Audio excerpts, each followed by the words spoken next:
បាទសួស្តីបាទពុកម៉ែបងប្អូនបាទថ្ងៃនេះបាទយើងខ្ញុំបាទប្រគំជូនតន្ត្រីសម័យធីបាទនៅខាងកើតផ្សារធុម៉ាក់ចម្ងាយជិត100ម៉ែត្របាទថ្ងៃនេះឡើងគេហដ្ឋានបងប្រុសជាងពីដានបាទខាងចាប់ពីដាននៃពោចែឡាបាទគាត់ជាងស្រស់ស្អាតណាបាទពុកម៉ែបងប្អូនបាទហើយនេះយើងកលេចមើលទៅកៅអីគាត់បាទកៅអីគាត់នេះគឺគាត់ស៊ី40តែឥឡូវគាត់យក50ហើយបាទគាត់យក50អញ្ចឹងទេបាទនេះតុកស្រស់ស្អាតណាបាទមើលនេះហើយ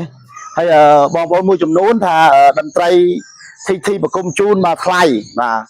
តែមើលឲ្យហើយបាទមើល brand មើលម៉ាស៊ីនមើលអីឲ្យហើយអត់ទៅបាទថាថ្លៃគាត់ថាអូថ្លៃតន្ត្រីធី700បាទតែមើលផងមើលវ៉ាន់ផងបាទវ៉ាន់របស់គេស៊ីន final ទាំងអស់បាទហើយវ៉ាន់នេះគឺខ្ញុំមិនកំងនៅស្រុកខ្មែរទេបាទខ្ញុំអត់ទេក៏មិនមែនតែលី2ដែរបាទវ៉ាន់នេះគឺខ្ញុំកំងនៅពីស្រុកក្រៅមកតែម្ដងបាទហើយកលេចមកមើលខាងចុងភៅវិញបាទនេះខាងម្ចាស់តែគាត់មកបាទមកគៀកតិចណា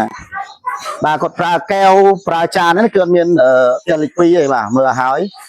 បាទមានទេបាទសំបីប្រៃក៏គាត់ជក់ហេរ៉ូដែរបាទយូនជក់ហេរ៉ូនេះខាងកាមេរ៉ាមែនយើងបាទយើងមើលនេះបាទជាងពីដានគេបាទស្រស់ស្អាតបាទនេះកាត់ប្លុកគេស្អាតណាបាទនេះស្អាតបាទនេះចាស់កម្មវិធីគេផ្ទាល់តែម្ដងនៅផ្ទះគាត់2ថ្ងៃហ្នឹងគាត់ចូលរួម2តែហ្មងបាទនោះមកឲ្យដៃសោនគេមកខាងពងចាមបាទមកហើយបាទនេះតែជម្រាបសួរគាត់មួយសិនបាទជម្រាបសួរពូបាទមុខម្ហូបយើងថ្ងៃហ្នឹងអត់មានយកមុខម្ហូបផ្ទះលេខ2អីមកណាបងណាអត់មានណាបងណាសំភារគាត់លេងទេបាទទៅចុងភៅមកសំភារចុងភៅហើយបាទកុំត្រីបាទសុំសភាបន្តិចវិញបាទកាមេរ៉ាយើងបាទមកគៀកតិចអានេះអត់បាទអានេះអត់មានបោះទៀតលេខ2ឯណាបងណាបាទមានទេមិញហ្នឹងបាទប្រើបោះលេខ2អត់កើតទេមិញបាទនេះបាទអូស្រស់ហ្មងឆ្ងាញ់ហ្មងបាទឆ្ងាញ់អីគេហ្នឹងបាទអានេះស្រុកខ្ញុំគេហៅផ្លែព្រីងតែបើនៅស្រុកគាត់នេះទៅពាំងបាយជូ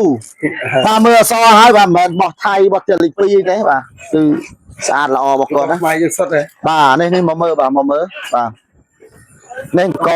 ង្គធម្មជាតិហ្នឹងអង្គយើងអង្គធម្មជាតិអង្គការរំដួលទៀតហើយនេះគាត់ប្រើបាទធម្មជាតិអាហ្នឹងគាត់ដកពីម្សិលមួយថ្ងៃមុតដៃមុតជើងហើយសូម្បីតែដូងក៏គាត់មិនមែនប្រើខ្ទិះដូងបោះថៃក្នុងថៃធូមីបោះចិនដល់ឡើយណាអត់ទេគឺកាប់ផ្ទាល់ផ្ទះគាត់ដាំ100គុំជាងបាទសូម្បីពេញផោះនេះក៏គាត់ដាំខ្លួនឯងដែរបាទអានេះពេញផោះយើងណាបាទខ្មែរមើលមិនបងនេះចាគិតបោះចេះលេខ2ហីតែនោះមិនដកទឹកមុំបាទណាមកទឹកមុំអូនេះនៅទឹកមុំបាទនេះមើលហើយបាទ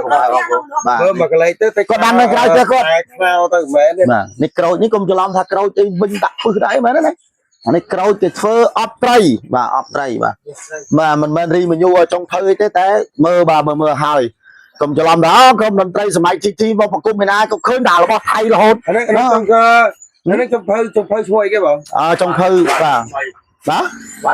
វ៉ាន់រស្មីបាទនៅណាដែរបងទៀតសំកំបាច់ទៅវិញអូឆ្ងាយតាឆ្ងាយបាទនេះសំបីគាត់ប្រើដុំស៊ុបខ្នុរអញ្ចឹងដែររបស់ខ្មែរយើងផ្ទាល់តែម្ដងបាទនេះគឺរបស់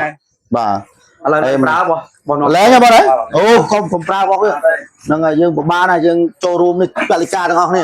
បាទអរគុណច្រើនបាទពុកម៉ែបងប្អូនបាទកុំភ្លេចបាទត្រូវការក្រុមតន្ត្រីធីក៏បានបាទត្រូវការចុងភៅនេះក៏បានដែរអាចតទៅជាកញ្ចប់បានទាំងអស់បាទទាំងអស់បាទអរគុណច្រើនធ្វើបញ្ញូឲ្យទាំងអស់យ៉ាងស្រួលបាទយើងមក